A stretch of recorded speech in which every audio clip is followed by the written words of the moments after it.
Hi everyone, magandang gabi po sa inyong lahat and welcome back to Learn More with Adrian and Gary. Adrian, ngayon lang ulit tayo nagkita online. Welcome back to us, Sir Gary. Good evening po sa inyong lahat. Ang tagal since Oh, tayo'y umere ulit na tayong dalawa using this Learn More with us. yes, so anyway, the reason why we're here, bakit tayo meron ulit, ano? This is in connection with the seventh year of GEG Ortigas. 7 years na po kami. Ano? And this is part of the monthly GEG Ortigas after 5. So every month we are airing online or we're online. We're giving free webinar. Yung last month si Maan, ano, she talks about the use of subtitles on text, ano. So this time it's with you and me, and our topic is all about how to be awesome online, ano. Yan, Tama, pag-uusapan Sir natin yan Gary. ngayon. Nabanggit nyo nga kanina na it's the seventh year of GEG Ortigas. Ako naman, just to onting pa-trivia lang din, um, well, I feel like I'm part of GEG Ortigas kasi since you nominated me uh, 7 years ago to become a GG leader for South Manila, unang engagement ko in a GEG was in GEG Ortigas. Yeah. So, ang exposure ko ay with Sir Gary, with all of the things happening in GG, especially nung time na face-to-face pa lang. No? So, yon. Oo. So, 7 years for GEG 7 years, ano, parang ang tagal-tagal Ortigas. na pero hindi mo malalaman na ang tagal na pala, 7 years na pala yon. You know? So, kumusta ka naman, Adrian? With this 20 months of being online, teaching online, everything is online, kumusta na ang iyong buhay-buhay? Kumusta na ang 20 buhay-buhay? months, naalala ko kasi the last time that we had this kind of webinar, yung Learn More with Adrian and Gary, we were just on our parang fifth or maybe fourth month of the The pandemic. pandemic, Kakastart pa yes, lang, yes. parang ganun, fourth, fifth. So right now, definitely we've already adjusted sa Yes. kind of, the new nature of working and Online. managing your time online, and how to learning how to distress also, and Oo. to so ang dami, but what I know is I am trying to keep myself awesome. So Mhm. awesome online. Kayo, Sir Gary? Ako, ayun, we have to be awesome by being smart online kasi we all know that hindi naman lahat na nasa internet ay totoo. So itong session na to, it's not just for teachers but also specifically not just for teachers but also for parents and everyone, for all the students out there, ano? Kasi we're going to give you now how to be smart online, not just being smart but how to be alert. Sige, tingnan, show natin siguro yung next slide natin, no? How to be smart, how to be alert, How how to to be be strong, strong, and how to be kind and kind. brave online, ano? So ikaw ba Sir Adrian, ano ba yung sa palagay mo pag sinabi nating smart online, ano ba dapat ang meron ng isang tao pag sinabi nating smart? Kasi tatalakayin natin yan bawat isa, no? Yung limang yan tatalakayin natin isa-isa. So let's Tama. start with the smart. So pag sinabi bang smart, kailangan ba matalino na dapat mataas ang IQ? Not really. Well, sa ngayon, pwede. Pero to be honest, being internet smart, what we really have to make sure or also teach our students is to how to protect ourselves when it comes Yes. to being online, how to Yes. So interact also with others online. yeah, so this is not we're not going to talk about how smart should we yung Mm-mm. IQ. We're not talking about IQ here, but how to be smart when dealing with people online, ano? So let's start with the first tip, ano? So Sir Adrian, Let's start with the first one. So the first tip that we can give them is be a positive presence online, just like in real life. Ano? Life. Kasi ngayon tayo laging nasa online because we yun na yung pang-araw-araw na buhay natin. Yung dapat mag-online tayo. Na dati naman hindi kasi napilitan tayo because of our system na, no? Yung sa sitwasyon natin. So it means being smart is also being a positive person online, being a positive presence, ano? Pag sinabing positive presence, yung masayahing tao, nakaka-inspire, ano? Yung Tama. kung paano tayo nagbe-behave in real life, kung paano tayo makihalubilo sa ibang tao, ganun din tayo dapat online, ano? So, yan. The way we say things, the way we show photos, so the way we comment to people, di ba? So, it's just the same, ano? Kasi, sabi nga dito, it could stay online forever. Di ba? Tama. Just to add din, Sir Gary, no, nakikita kasi natin yung trend, or as we observe, no, some people in the online world, nakakalungkot na others have a different persona online, and then Yes. when you meet Oo. them or when you are with them face to face, iba din. So Iba. iba Oo. din. So it's kind of disappointing, but we, as early as now, we have to address this, especially Yes. for our kids, for our students. We have to teach Yes. So, them para sa mga how, magulang dyan, oh, makinig kayo mabuti. Eh. how to make sure that whatever you're doing online or you're projecting, as much as possible, ganun din in real life. So, ano, pareho. Dapat pareho kasi hindi naman tayo ibang tao pag online tayo. We are the same, 'di ba? So andun pa rin yung values natin, ano? Hindi tayo dapat nag-iiba, nagbabagong anyo kapag online tayo. True.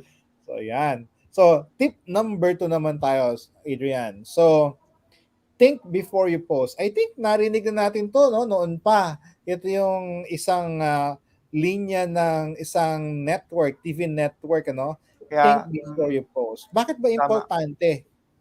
Bakit ba kailangan mag-isip muna tayo bago tayo mag-post? Sabi nga dito sa tip natin, it's important to know when to post nothing at all. Not to react to somebody's post, photo, or comment, or not to share something that is not true. Ano? So think before you post kasi minsan yung minsan wala tayong hindi alam mo, maganda naman yung intention mo or masaya ka nung nag-post ka. Pero minsan baka makasama din ito kahit maganda yung intention natin. So for example, you're happy halimbawa, nako, halimbawa, si Adrian nag-post yan ng meron na siyang girlfriend, nagkaganyan yung kamay, ano? Kahit hindi nakikita yung yung mukha, ano? Pero your partner may be uncomfortable you posting it online. Kasi syempre nakatag kung sino man yun. Sige nga Adrian, kamusta ba love life? Totoo ba to, sir? You're putting me on the spot. Hindi, okay lang, joke lang, joke lang. Anyway, kasi, di ba, Akala ko, baka maniwala yung mga nanonood. so, kasi 'di ba, hindi lahat ng tao comfortable announcing to the world kung sino yung kung sino yung karelasyon mo. It doesn't mean hindi siya proud, pero you don't not the whole world, hindi naman kailangan malaman ng buong mundo 'yon, 'di ba? So, think before you post. So, anything that we post online, especially a photo with somebody else or with someone, dapat magpaalam tayo dun sa tao na kung okay lang nakita yung picture niya doon sa online sa wall mo, no? Kasi kahit na kaibigan mo yan, dapat magpaalam ka pa rin. Baka kasi hindi siya komportable na pinopost yung picture niya. Di ba? Other, ano din, sir, isang angulo din dito would be like, um, you can't help sometimes to really observe and sometimes comment to the different posts that you see online, whether Mhm. kung sa kaibigan mo, kakilala mo, ka-acquaintance mo. And sometimes may mga comments tayo na, we really have to think about it first before typing it in. Kung sa tingin natin that might seem negative for them, maybe we can Mhm. just, uh, di na lang natin sabihin rather than Yes. giving negative air. um, ano din siya eh, kumbaga, yung iba 'di ba ngayon, laging sinasabi na we practice yung freedom of speech. But I Yes, yung think, freedom. lagi din natin titingnan kung kailan natin siya gagamitin. Ah, dahil 'pag nilabas na natin 'to, once we type it in, once we post something in, it's already there. Others Yeah, can do screen grabs already, can save it, yeah. it's already there. Very We don't true. have control anymore.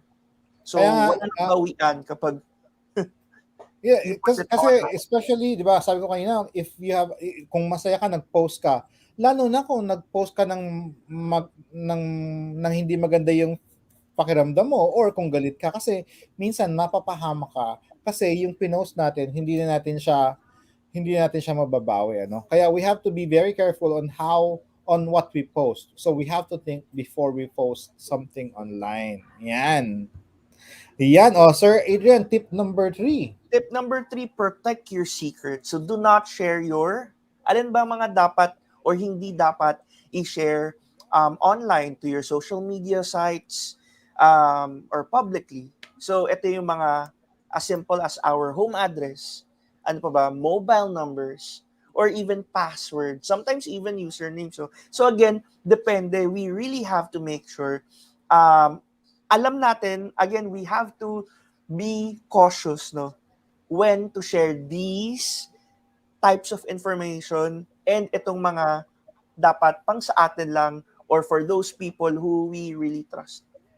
Oo, Right? kasi ako naman dito, no, when we post something online, kahit na friends mo lang yung makakita doon, kahit sinet mo yung Facebook mo ng friends only, puwedeng i-grab ng friends mo 'yun at i-post nila sa ibang lugar, ano? So, make sure that whatever you post online is okay for you to is okay na makita ng mga strangers kasi hindi lang naman 'yung kaibigan mo makakakita. And Mm-hmm. also, yung mga information na 'to, this is part of the Data Privacy Act, yung 1017 5 ano, may mga bagay na hindi natin dapat pino-post para sa ating protection din. Lalo na ngayon we transact digitally, medyo delikado 'yun, ano? So, we have to be very careful on what we post, especially our mobile number kasi meron diyan yung mga transactions online, transferring money using mobile numbers. Alam na natin 'yan, no? So, yan mga yan. At syempre, for your own protection, huwag mong sabihin kung saan ka nakatira kasi Mm-hmm. baka makidnap ka. Di ba? Yan. So, let's go to the next tip. Tip number 4, don't assume that people online will see you the way you think they'll see you. So different people can see the same information and draw different conclusions from it. So again, it all boils down to making sure that before you post something, double check the photos. Is it okay? Meron bang hindi kaaya-aya, or you know, it's Kasi pwede siyang better. ma-misinterpret ng Pwede siya kasi ibang tao, di ba? ma-misinterpret ng mga tao, even yung mga cryptic posts or Oo. messages, or even like sometimes if we feel frustrated, may mga pagkakataon na nakakapag-rant tayo online, we do post Yes. Which is, something, dapat no? nga, hindi tayo dapat Yeah, and nagra-rant that online. also reflects on us. Us in real life, no?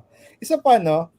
Sabi, may kasabihan tayo na a picture says 1,000 words. So, it can be misinterpreted. Halimbawa, nag-share ka kung hindi man picture, ng quotation, sasabihin sa'yo, halimbawa si Adrian nag-post siya, halimbawa ako nag-post, biglang makaka-receive ka ng isang message sa kaibigan mo, friend, okay ka lang? May pinagdadaanan ka ba? Samantala, nag-post ka lang naman something Yeah. inspirational na nami-misinterpret, di ba? So, yan. Don't assume that people online will see you the way you think they will see you. Kasi it depends on their mood din. So, baka Oo, ang hirap nung misinterpret ka, ang di ba? hirap nung read between the lines. Mami-misinterpret talaga tayo. Kaya online, especially kung ma-post talaga tayo, we really have to be clear. No? Black or Oo. white. Walang gray area. Oo, walang gray area, no? So, yan. So, Mm. and the last tip for being smart online is tip number 5. It's always important to respect other people's privacy choices, even if they are they aren't the choices you make yourself. Kasi nga, yung pag-post natin online ng photo ng iba, we have to respect them. That is why we need to ask permission from them. And also, hindi tayo pare-pareho, no? Hindi tayo pare-pareho ng ugali, hindi tayo pare-pareho ng value. So, we cannot say that yung choices natin ay okay lang naman din siguro sa kanila. We cannot assume that it's okay with them, no? Baka kasi hindi okay sa kanila. So yun yung mga bagay na dapat natin tandaan to say that we are smart online. Mhm. Yan. So let's now go to the next one, how to be alert. So aside from being smart online, you also have to be alert. So pag sinabi nating alert, ano ba yung mga sinasabi natin? Para ano ba yung mga dapat nating malaman para masabi nating alert tayo? Let's go to the first tip. So the first tip states that double check a site for credibility. Before you click on a link or enter your password on a site you haven't been to before, check that the site's URL matches the products or company's name and information you're looking for, no? So kasi ito na lang siguro may share lang ako, no? May mga nagpo-forward diyan ng magfo-forward na mga promo daw. Halimbawa sa isang sikat na ayoko sabihin yung pangalan, sa isang sikat na coffee shop. 'Di ba mananalo ka daw, may kasi anniversary promo ganyan, magge-game ka lang tapos makaka-receive pag nabuo mo yung puzzle, meron kang mapapanalo ng parang para makapunta ka doon and you will get a free product. But the thing is, when you check, if you look at the photo, mukhang legit siya, no? Pero kapag tinignan mo yung URL niya, hindi siya, wala siya doon sa, malayo siya doon sa pangalan niya. Halimbawa, kunyari na lang, Gary Garcia, you know? Hindi Gary Garcia yung URL niya. Dapat kapangalan yung original, yung official website nung isang product na yan. So we have to double check the site's URL. That's May true. na-experience ka na bang ganyan, Adrian? Madami to ano sa email. Sa for example, Yeah, yes. like may mga banks, 'di ba? Oo. Sometimes the URL they pretend to be the real Mhm. URL ng isang bangko or Oo. ng isang kumpanya. Pero pag Mm. tiningnan niyo mabuti or scrutinize niyo mabuti yung URL, may mali pala sa dulo, nakamukha Oo. lang Oo, or kamukha dapat lang. OO pero 00 pala, yung mga gano'n. So that Yes. you really have to make sure that you don't fall for fake. So ito talaga yung pinaka-essence nung second pillar natin. Oo. Um, we really have to Double be check to double check. Meron tayong ano, yung ma-discern natin yung yung mga tama, no? pumapasok o like the Kasi URL minsan baka nakukuha lang tayo sa picture. Yung o URL pala ay iba. Eh kasi yeah, yung logo gano'n naman kaparehong kapareho. So yung pala, we oo. have to check the URL kasi yun Yung yung mga importante. ganyan yung mga ganyan, Sir Gary, parang ano, they also try to trick our brain, 'di ba? By just looking at, Yes. oo, yan yun. Pero kahawig, yung Oo. kunyari, one pala pero L pala dapat, yung mga gano'n. Yes. So, So magkaiba kasi 'yun 'pag sinabi mhm, natin sa digital world 'no, yung URL magkaiba yung L tsaka yeah, 1. Baka true. mamaya I naman pala 'yun. So make sure you look at the URL of the site if it's the official website of that particular entity, ano? So let's go now to tip number 2. Tip Tip number number 2, two, yan, use another secure security. website. So ito medyo nabanggit natin ng onte. So make sure a website's URL starts with HTTPS colon backslash dalawang backslash Yan. with a little green padlock to the left of it. So ito no, just to check no, obserbahan natin sa mga susunod after this session kung napanood niyo, obserbahan natin lahat ng mga pinupuntahan nating websites and see for yourself no. Oo. Kung yung mga websites na pinupuntahan natin ay secure ba or hindi, that might threaten or endanger our The data, us, data natin. data, and also our devices. Yes. Kaya yung HTTP, S is for secure, ano? So, it's very important. Now, hindi naman laging kulay green yan. Basta ang mahalaga, may nakapadlock siya, no? Kasi it's a secure one. Yan. So, you may check the URL of the YouTube now or kung saan man kayo nanonood ngayon. Dapat may Tingnan nyo nga kung may HTTPS. tingnan nyo nga kung may padlock Oo, yung dapat URL nyo HTTPS ngayon. yan. Okay, let's now go to the third tip. So, we have to make sure that we don't fall for scams. Kasi, ayun nga, I think nasabi mo na ito kanina sa email, Nababanggit ko ang kanina. daming, Yeah. maraming nanloloko, ano? So, we have to be very vigilant doon sa mga email na nare-receive natin na dapat yung sa mga kakilala lang natin ang binubuksan natin. Kasi, minsan, sasabihin sa'yo, nanalo ka ng ganito, just sa email. Please email us your personal details na hiningi sa inyo. Pero, isipin nyo muna, sumali ba kayo sa isang promo para manalo, no? Mhm. So, maraming ganyang scam online. Kahit sa SMS, meron yan. Sa Messenger, meron yan.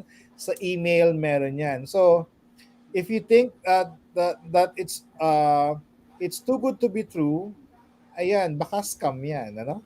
Yeah. Diba? Or double check, triple check. And just double check kung sino yung source. Kung kilala nyo, Mhm. eh, ganito, walang mananalo kung hindi ka mananalo sa isang competition kung hindi ka sumali. That's one. Second, bihira na ngayon yung namimigay ng pera. Ano? I mean, merong kapalit yan. Yung data privacy mo, yung mga data na meron ka ngayon. So, be very careful on kung kanino mo sinishare yung mga personal information mo. Okay? Okay, tip number 4. Tip number 4, it can happen to anyone. So if you fall for a scam online, tell your parents. So ito para sa mga students to. Well, actually para sa lahat, pero this one specifically, kapag may nangyari, no, hindi na natin mabawi yun. So what Oo. we really have to do is to tell somebody who we really trust, no? May Especially the pagsabihan students, tayo. ano, for the students, Oo. you have to report it to your parent or teacher or anyone that you trust, ano. So marami kasing maloloko, minsan adult nga naloloko pa, ano. Mm. So Yan. So dito, advice din na kapag na-compromise ang ating account, social media accounts, or even our personal accounts, we really have to change right away our passwords. yes. And I would suggest if you're using your email for online banking, make sure to turn on the two steps verification para to make sure that you have added security, no? Mm. So let's go to now to the tip number 5. Tip number 5 states that ay tama ba? Hindi pa pala ano. Tip Ayan. number 5, yan. So attention, remember that websites or ad can't tell if there's anything wrong with your device, ano? Kasi meron tayong tinatawag na malware. Yung mga link na nandyan, kapag hindi nyo nga alam, huwag kayo basta-basta magkiklik ng link. Kasi malware, baka malware yan. Bakit malware? Ano ba yung malware? It comes from two words, malicious software. Merong hindi magandang gagawin na software.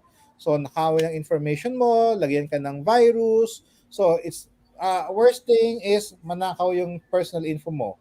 Or possibility, masira ang computer mo because of virus. Ano?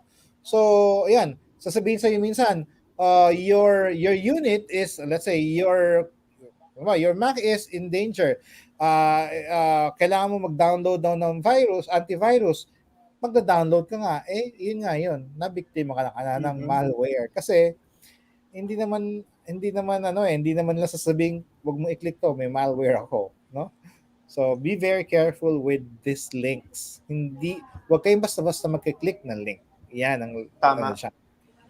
Yan. So, how to be smart and how to be alert. Now, sabi mo kanina nga, Sir Adrian, yung change the password. So, let's talk about how to be strong. Yan. So, Yeah, let's talk oo. about creating a password. How to say that we have a strong password.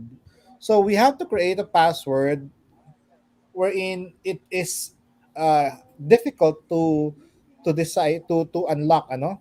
So initial requirement, or these are some of the tips: at least 8 characters, and make use of uppercase and lowercase letters, and combine it with numbers and symbols. Pero wag niyong gagamitin yung pangalan ninyo, no? Kasi baka mamaya pangalan niyo ginamit niyo, edi madaling Mm. ano yan, madaling hulaan. So, let's give an example na lang para mabigay natin yung mga tips na meron tayo, ano? So, for creating a password, this is the suggestion of Google. So, at least 8 characters long. So, we don't use our name. So, halimbawa ako, hindi ko gagamitin yung buong pangalan ko. Maybe I can think of a word. So, sige nga, Sir Adrian, anong favorite word mo? O kaya, describe yourself in one word. Di ba? Sige nga, ikaw, Sir Adrian. Give me a word that describes yourself. Um, Handsome. Wow! wow. Yan. Sa inyo O, galing yan, sir, ah. ayan, handsome. O, Thank sige. you. Tapos, at least 8 characters. So, 8 characters na siya. Di ba? Tapos, combine daw with uppercase and lowercase. Di ba? Mhm. Tapos, combine with special characters and numbers. Numbers.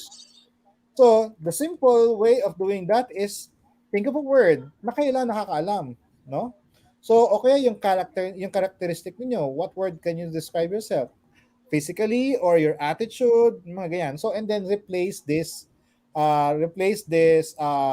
letters with numbers. Halimbawa, yung E, pwede mong gawing 3. 3. Yung H, pwede mong gawing 4, di ba? So, there are a lot of ways you can change a Mhm. simple word to a good password. Kasi ito yung mga nandyan. So, tip number 1, create a strong password. Tip number 2, you have to switch your password from time to time. So, mag-alaga ka lang ng isang word pero iibahin mo lang kung paano siya ginawa. Especially if you're using an account that is very important, yung mga online banking mo, no? Si Sir Adrian, maraming online banking yan. Yan. So, that's tip number 2. And tip number 3, you have to be creative. Katulad ng pinakita ko kanina, you have to be creative. Think of a word. O, Mhm. halimbawa, si Adrian ba, meron ng, ano yung pangalan ng girlfriend mo? Ay, wala Ay, tayong girlfriend wala ngayon. wala pa girlfriend, oh, 'di ba? Wala So tayong girlfriend iyon. ngayon. So iyon, oh, mga single diyan, available po si Oo. Sir Adrian, ano? Yan, so be Comment down creative, ano? below. Okay. So Babalik tip tayo, number sir. oh, I mean, just to add sa tip number 3, kailangan niyong ilayo sa mga bagay na madaling mahulaan sa inyo, such as your address, your mm, favorite color, or maybe your name of your dog, or birthday. Ilayo na yun sa mga yun. And try to come up with like your favorite phrase. Ganon. Pwedeng ganon eh. oo, Sabi nga nila, yung ibang term dito, you can be creative by using yung past phrase. Magpa-past phrase kayo. Like for example, yung gusto mo, I love you very much, but instead sana. Yeah. ILY Aha. VM ganyan 1 2 3, depende sa inyo, but again it should be something creative and make sure hindi na malilimutan. So kayo, if you want, pwede kayong mag-allocate ng isang notebook na tinatago Oo, ninyo, na ilalagay na doon yung mga updated ninyo na mga na password. passwords. Isa pa, no? Common password kasi yung password kaya hindi sinasuggest. It's Yung may true. mga, 'di ba, online tayo ngayon, nagbilihan tayo ng mga Wi-Fi, yung iba sa inyo may CCTV. 'Di ba ang default password niyan admin1234, Mhm. admin12345. So be very Tama. careful, ha? These are common passwords. So wag niyo din gagawin yung password. Oo, yung P at sign 55. Yeah. So avoid getting personal. Ito yung mga personal about us, so don't make use of them as password. And then make sure that you change them, especially if you think that your account is compromised. So yan yung how to be strong online. Talagang it's all about getting real about privacy and your security. Yan yan. Yes. Okay. Now let's go to how to be kind. So alam natin how to be smart, how to be a good example for others, 'di ba? How to be strong, 'di ba? And how to be alert. What should we be careful of? Now, how can we be kind? Bakit kailangan kind tayo? Kasi ganoon naman tayo sa totoong buhay. Ngayon lang ay nasa digital world lang tayo, pero we don't have to be different when we are online. So dapat we have to practice kindness then. Okay? So first tip for being kind. Follow the golden rule. So treat others how you want to be treated, both online and in real life. So dito talaga, we have to learn how to practice the power of, online kindness. So kapag may Mhm. nakita kayo na, being nasty online, inappropriate, no? So you can report that account, no? Report the harassment. So tell someone who can help. Again, ituturo talaga natin to if we are teachers or adults and we have kids. We Lalo na yung may anak, ano? Oo, may mga Yes. anak na nag-e-explore. Ngayon pa lang natututo Oo. mag-explore sa social online in the online world. So talaga communication with the people around the child, your kid, no? So um i tell someone like parents and teachers Oo. or school counselors. Yan. Kasi bigla tayong na-force online, baka hindi natin alam na dapat pala we follow the golden rule. So yung values natin, yung value system natin, dapat nandun din siya, na-observe siya online. Mhm. So let's go now to tip number 2. Be a helper. May typo siya, no? Be a helper. A helper combats bad behavior and stand up for kindness and positivity. So example nga, kung may harassment, we have to report it to someone like that can help the person who is being harassed, like a parent, teacher, or school counselor. No, so we just report Mhm. if someone is uh, undergoing something. Kasi hindi naman maganda maging online kasi stressful din siya, no? Kasi makaupo ka na nga, hindi ka pa healthy, tapos meron pang mga nanghaharas. So we have to help Oo. these people. Maybe another way to spread kindness is by ano, asking them kumusta ka na, no? Kasi yung connection natin hindi na physical doon sa yung nakikita-kita tayo, ngayon pwedeng online. So one way of being kind is just say hi to your friends, lalo na yung mga hindi mo nakakausap na matagal, kasi madali na ngayon dahil online na nga tayo. Sige, Adrian, Mag-add makasulat. din ako, Sir Gary. Ito rin, 'di ba, merong bullying ng face to face, pero meron ding Mhm. online bullying. Yeah, the Meron at meron pa cyberbullying. din 'yan. Oo. Sa totoo lang yung mga doing comments, 'di ba? Yes, Yung yes. mga hateful words, ano na yun eh, it's considered online bullying. So if you see that kind of mga scenarios, be a helper. Other word for that also is be an upstander. So kapag may Yeah, nakita kayong may mali, you try to you help yung nabubuli din. yun na. Papaano kaya tayo makakatulong? So in that way, Yes. pwedeng i-inform natin yung parents nila. Again, it all boils down again to the adults who are responsible sa kanila, like parents or guardians or I even think teachers. konektado yan sa tip number 3 natin, no? Do simple actions to turn negative interactions into positive ones. Yung sinasabi dito na file on of kindness. Kung may nambubuli, hanap ka ng mga friends mo na mababait, tapos mag-comment din kayo doon sa isang thread na magaganda. You don't respond to the negative comment kasi we want to give a positive Mm-mm. example. No, para matabunan yung bad comments, di good comments, hanap ka ng friends mo, natulungan niyo pa yung nag-post na nabully, ano? So, yun yung tip number 3 natin. That's being kind, ano? Doing simple actions like giving positive comments. Comments. Yan.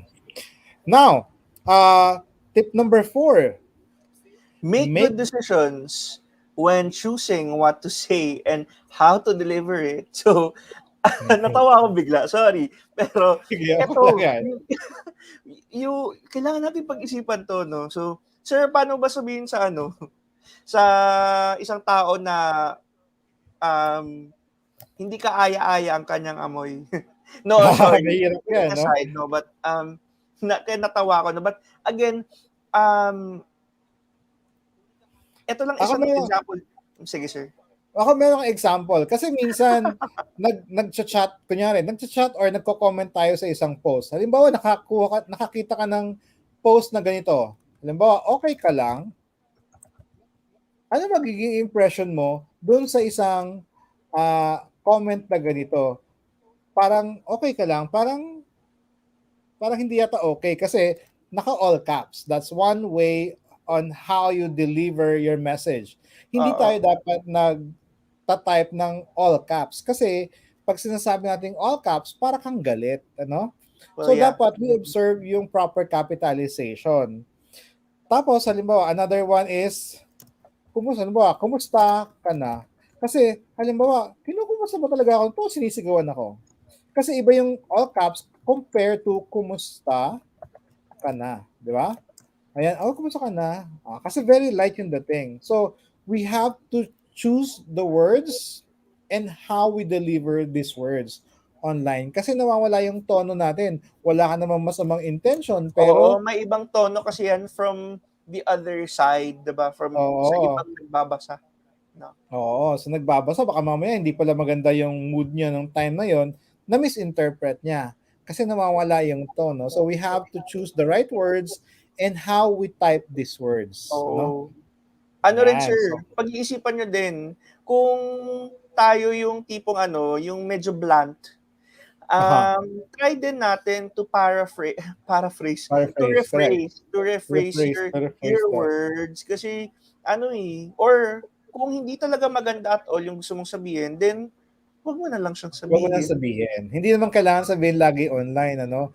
Ay, hindi kailangan din sa post sa isang wall. Kasi if you really want to help Oo, the person, you talk to the person privately by oo. calling the person yung sa sa Yeah. number niya or messenger. Meron Okay? namang way, eh, yung constructive. Ayan. Yes.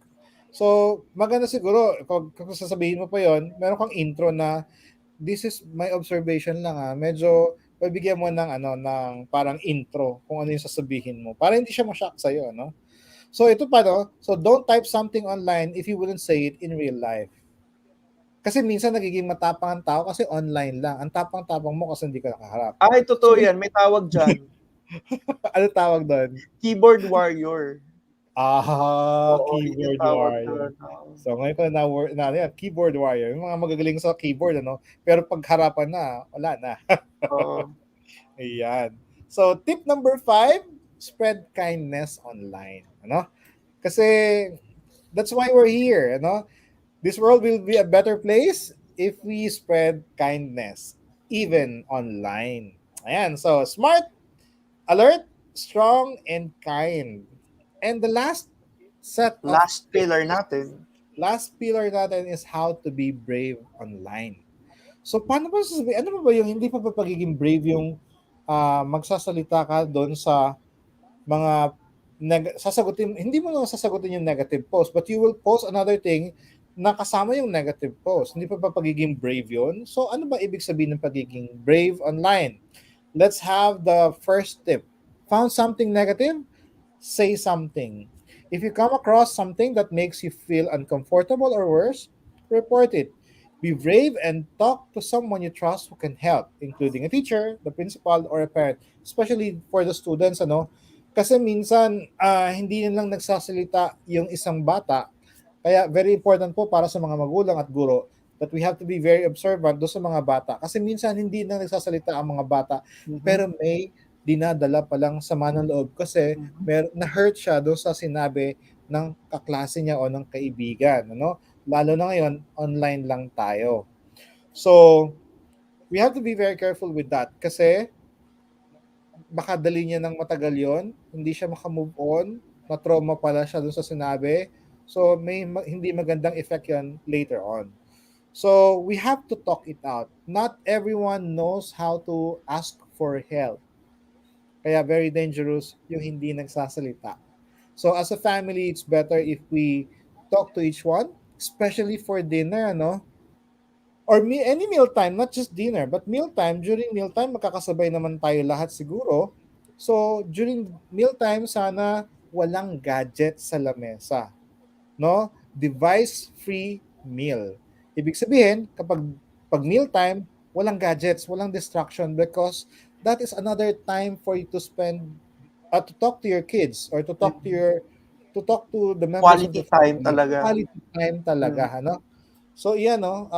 We have to talk, we have to, ayan, for the kids kasi, that's your opportunity for the parents to ask kung yung kumustahin yung anak ninyo. Very very important yan. Tip number two. Tip number two, talk it out. So, kapag hindi nyo na alam yung gagawin ninyo, if you're the one experiencing, yun nga, yung mga online problems, mga sticky situations, no? It's okay. It's a brave thing to ask for help. So, if it's to help you or someone heal something hurtful or stop harm from happening. So, talagang Yeah. magandang meron tayong makakausap, and we encourage our kids also to have an open communication with their parents, with their siblings, with their guardians, teachers. Yeah, so very, very important yung relationship, and one way to develop or strengthen this relationship is by talking to them Mm-hmm. often, as much as possible. Kung basta may pagkakataon, go ahead, communicate. Hindi lang communicate, baka nagko-communicate sa text, ano? Hindi naman ganoon. Tanggalin muna natin yung device. Hindi pa ba kayo nauumay sa device? Buong araw na tayo nasa device, katulad dito, nasa online tayo. So, during meal time or if you have the opportunity, wag naman, kung kailangan nyo mag-usap, wag gumamit ng device. Kasi nasa bahay na naman, yung personal na. Iba pa rin yung naghahawak kamay kayo, o inaakbayan mo yung anak mo, o yung nag-a-appear kayong ganyan. So, iba pa rin yung may touch, no? So, let's go now to tip number 3. Now, tip number 3, kung nakaki-witness kayo ng harassment or ng negative comment, you can block them. But before you block them, you take a screen cap or grab a screenshot of the said negative comment or harassment, so you can report them para magawa ng action. Yeah, you Now, need this proof. is being you need proof, and that's one way of being brave. Kasi Mhm. yung tip number 4 natin, Sir Adrian, aside from Report, report ayan, yung report blocking, and or block inappropriate content. So, sa bawat social media accounts, meron yang way how to block that specific profile yeah. or account or report, no? So, yan, But kapag before merong but mga, before blocking it, make sure to grab a screenshot. So when mhm, you report, you have the proof. Ano? Baka kasi tama. pwedeng i-deny nila yan. Yan. So very important to Oh, report them at the same time grab a photo. dagdag ko lang, wala dito sa mga tips natin yung kapag may ganyan din, like, especially yung mga nangaaway sa inyo, no? Mm-mm. Um, as much as possible, do not answer back, do not retaliate. Yes, oo. Yun. Kasi Sinabi din natin kanina trigger yan, 'no, din. Oo. yung file on kindness, yun, wag kasi we are setting a good example dapat. So we don't respond to negative comments. Just let it there, leave it there na walang pumansin sa kanya at tatahimik din siya. Mhm, mhm. Yan. Okay. And the last tip is Don't be afraid. So if you receive a creepy message or comment from a stranger, no? Uso 'yun, no? Yung mga text messages, even mga personal messages, no? Pakita nyo sa trusted adult, magsumbong kayo, you block yes. then report. Yes, so don't be afraid if you receive these messages, report lang, ano, block para magawa ng action. Kasi kung naging okay lang sa inyo yung isang bagay, pero sa iba ay hindi pala okay. Pag nangyari sa kanila yon, yung we're spreading not so good environment online. Mhm. So, hindi siya mag-stop unless we report it. So, huwag matakot na mag-report ng isang bagay na nakitang hindi ka aya-aya. Okay? So, para matigil itong mga ito. So, iyan yung ating mga tips on how Tips. to be awesome online. Mhm. Yan. Ayos. Okay. Now, it's time for some giveaways. In the comments area, please share your tips on how to be awesome online. Or, yan, we'll give you 1 minute siguro habang nag-uusap kami ni Sir Adrian. Mhm. Adrian, maybe you can invite them.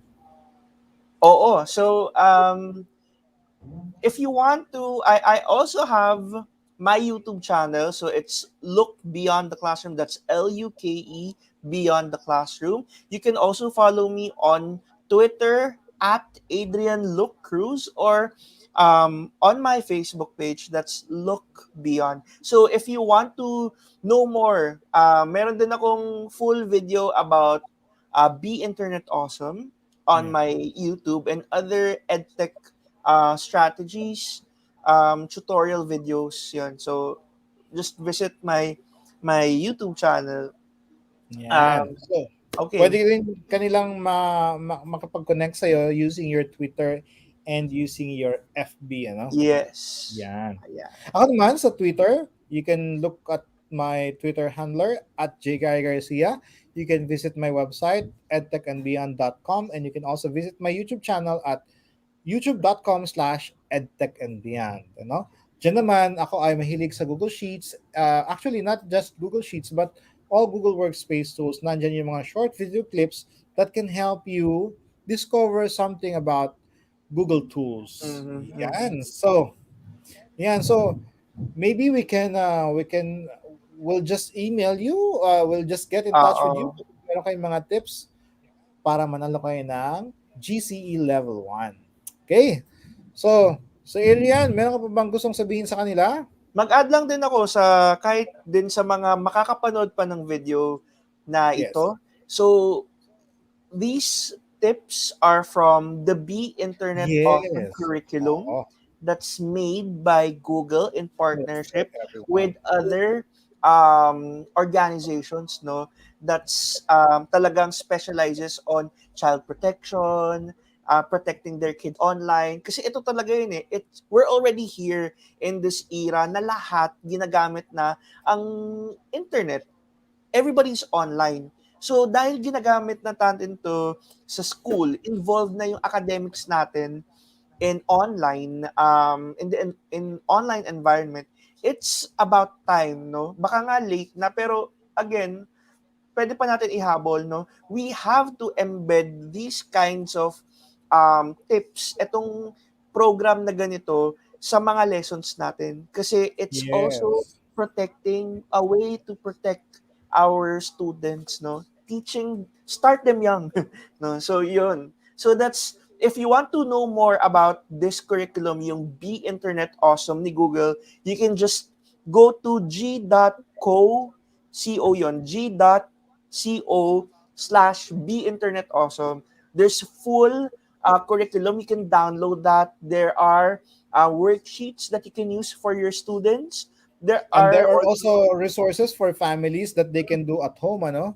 oo, Para meron they din can for also create their parents. own guidelines at home in using the internet, what to do Yes. online. And there's an Yan. online game too na Yes, pwedeng the ma-enjoy ng Interland. lahat. No, it's gamified siya, wherein lahat ng principles na about being safe online ay matututunan pa ng bata in a form of a game. Matututunan din nila yung mga ano ba yung scams, ano ba yung phishing, yung mga Yes. Yung mga ano ba, technical things, smishing, mga ganyan. yung Oo. mga concept, magiging in form of a game siya. Yung mga pinag-usapan natin, smart, alert, strong, kind, brave, it will be observed in the game. Ang tawag doon, Oo. Interland. I posted the Interland. link doon sa ating comments area. No? So, Be Internet Awesome Resources, just click the link provided Oo. in the comments area. Yan. Tip of the iceberg pa lang 'tong narinig nyo Oo. tonight's session. So for teachers, merong ibang resource. For parents, merong ibang resource. Mhm. At merong activities online at meron din activities na for families offline. At meron Yes, din yung mga folding of papers, ano? tama. You can Yan. print it So, out. Oo. para may activity na hindi lang online lagi, no? Mhm. You can download these resources, cut it and let your kids do the activity para hindi laging online ang activity. Tsaka madadevelop pa yung mga motor skills, lalo na ng mga kids. Ano? Yan. Yan. Ang bilis ng oras. Mag-iisang oras na tayo, Sir Oo nga, Adrian. bilis. So, ano ba ang yung last word, Sir Adrian, para sa kanilang lahat on how to be safe online in general? Well, ako ano lang, be vigilant, 'no? Stay aware in your online activities, 'no? Yeah. Kasi hindi natin alam, no? So, minsan, nagkakaroon tayo ng mga, mga biglaang concerns kapag bigla tayo nakakalingat, ano man tawag doon, no? Yung nakakalimot, no? So, Nakakalimot. we just have to be vigilant every time in our online Okay. activities. Yan. Ako naman, yun lang. Our values should be, we should carry our values even if we are online. So, kung anong activity mo in real life, dapat ganoon lang din tayo online. At kung paano tayo mag-ingat in real life, ganoon din tayo sa pag-iingat online. So, we have to be vigilant. Yeah. Yan. So, maraming salamat and nice to see you again, Sir Adrian. Thank you for Na-miss ko being to, with Sir me Gary. again tonight. Thank you very much So, for inviting me. invite natin sila next month because GEG Philippines will have a Christmas celebration Mhm. online. Kasi hindi pa tayo pwede ng ano no, ng face to face. So we will have it online. Stay tuned kasi mamimigay din doon ng maraming regalo. Kasi last year, gusto Madaming ko manalo prizes. sana ng ano no, gusto ko sanang manalo nung ano yung ano Google, Google Google Home. Home. Google Home, 'yan. Google Home. So nagbigay tayo ng Google Home, nagbigay tayo ng eco bag, nagbigay Vouchers. tayo ng sleeves, laptop Namigay ba tayo ng sleeves. vouchers? O parang may Namigay din vouchers. tayo ng vouchers ano, ang dami Mm. nun. So this year, mas maraming magaganda kasi alam ko Mas meron pa ring malaki na kasi Google tayo Home. ngayon from um, Yes. the previous years, no? Dahil tayo also, yung GEG ay na-recognize na rin ng DepEd. So, DepEd as a partner for anong professional tawag? development. Professional development. Ah, So, yun, no? Abangan nyo po yan. Mangyayari yan sa December. So, make sure you visit the Google Educator Group Philippines Facebook page. Nandun na po, Google Educator Groups Philippines. Ayan. Para makita nyo po yung details. mhm. So, maraming salamat, Sir Adrian. And good night, Thank you very much, everyone. Sir Gary. Good night, Yan. everyone. Stay Thanks for safe. watching. Bye-bye. God bless.